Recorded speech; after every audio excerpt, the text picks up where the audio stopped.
Do you wish you could build on the Nether Roof in Bedrock Edition like they do on Java Edition? Well, now we are officially one step closer to being able to do that.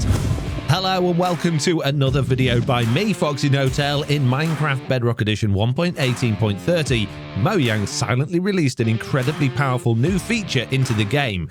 This feature, intended for use by the Minecraft marketplace partners and add-on creators, is intended to allow the creator to extend or limit the build heights of the overworld dimension in order to optimize the game.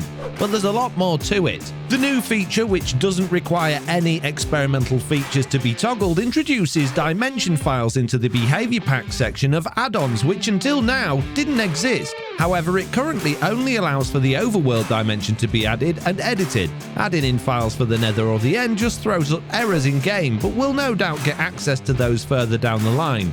By following the instructions on the official Microsoft documentation for data-driven overworld height, which you'll see linked below, you can use this feature to make a complete void world or to change the generated build limit of existing worlds between -512 and 512 on the y-axis.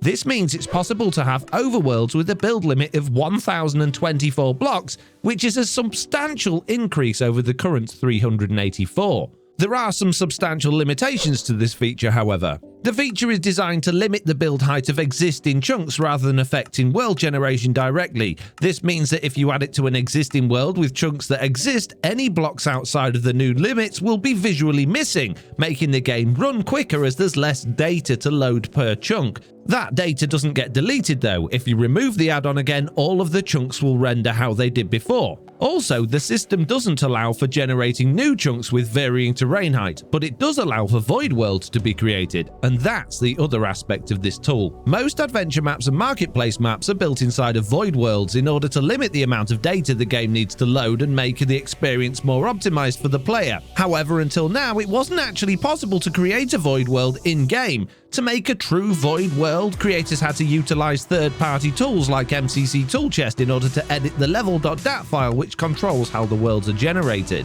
However, thanks to this tool, it's now possible with the inclusion of a simple add-on to generate a true void world, meaning that it's far easier for creators to generate these void worlds, keeping map content more optimized and efficient. So what does this mean for the other dimensions? Well, like myself, if you might be wondering if this will allow us to change the build height in the Nether dimension and build on the Nether Roof like they do in Minecraft Java Edition, assuming this feature is rolled out to the other dimensions, which it would seem odd not to considering how it's currently implemented, then the answer would be yes, that would technically be possible. However, the fact that this system is limited to pre-generated chunks is concerning, as it means that this tool is not suitable for survival game players. Any new chunks would be generated as void chunks corrupting your world. My hope is that as this feature develops, it will allow for vanilla world generation whilst the add-on is active, truly enabling build height changes in any dimension. By the way this feature has been implemented so far, that seems to be the direction it's heading. So fingers crossed it gets there soon so we can bring a little bit more parity over to Bedrock Edition,